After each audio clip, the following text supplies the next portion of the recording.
et la signalétique n'est pas toujours adaptée. Et donc il y a énormément d'environnements, ça commence par le domicile, mais aussi les ERP, que la signalétique c'est le talon d'Achille, un petit peu, les établissements recevant du public, donc ça peut être tout type d'établissement. On pourrait en tout cas faciliter l'accès à l'information avec une signalétique adaptée. Donc moi j'ai commencé avec Pictome auprès du domicile parce que j'ai constaté que du fait de ce handicap du domicile qui n'était pas adapté, les personnes perdaient l'envie de faire les choses et on commençait en fait à faire à la place, parce que quand on souhaite par exemple mettre en place un atelier cuisine dans un EHPAD, on a des cuisines super comme à la maison, sauf que les personnes en fait elles n'utilisent pas ce matériel-là, elles restent statiques toute une journée autour d'une table dans la plupart des cas et puis après ça génère des agacements, des déambulations, donc on se retrouve à côté des choses qui en fait sont pas des troubles du comportement, c'est simplement que demander à quelqu'un de rester assis pendant 2 heures quand il a en plus une démence de type Alzheimer, c'est compliqué. Et je me suis dit comment on va pouvoir faciliter les initiatives de ces personnes-là pour faire avec elles et non pas à la place.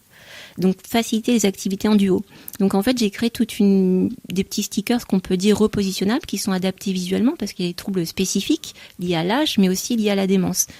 Et donc c'est des supports qui sont contrastés, qui sont mat, qui sont en pictogramme parce qu'on sait que les images, ça demande une analyse, c'est des images composites, donc ça demande une analyse supplémentaire, donc il faut vraiment simplifier l'outil. Et en fait c'est ce qu'on va pouvoir poser sur toutes les portes ou sur tous les placards. Et quand on donne la consigne, et on a une petite vidéo sur YouTube qui montre avant-après,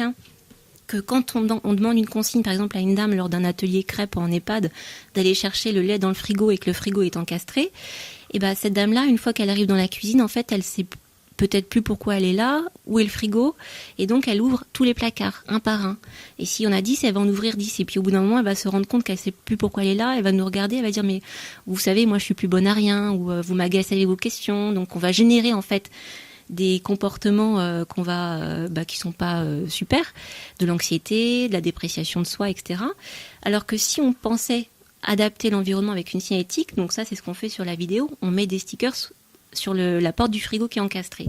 sur les verres, sur le café, tout ce qui concerne les actes de la vie quotidienne. On voit que cette même dame, en fait, on lui donne la consigne et elle s'appuie sur son environnement et elle ouvre le bon placard.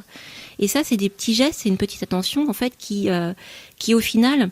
va vraiment changer le rapport à l'autre et le lien. C'est que plutôt que de la mettre en situation d'échec, on va faire quelque chose avec elle, elle va se sentir utile et elle va prendre plaisir à faire les choses. Et on va vraiment être sur le maintien des capacités restantes. Et c'est ça tout l'enjeu, c'est de continuer à faire avec les personnes alors qu'aujourd'hui on a tendance à faire à la place parce qu'on ne veut pas les mettre en situation d'échec parce que l'environnement n'est pas adapté.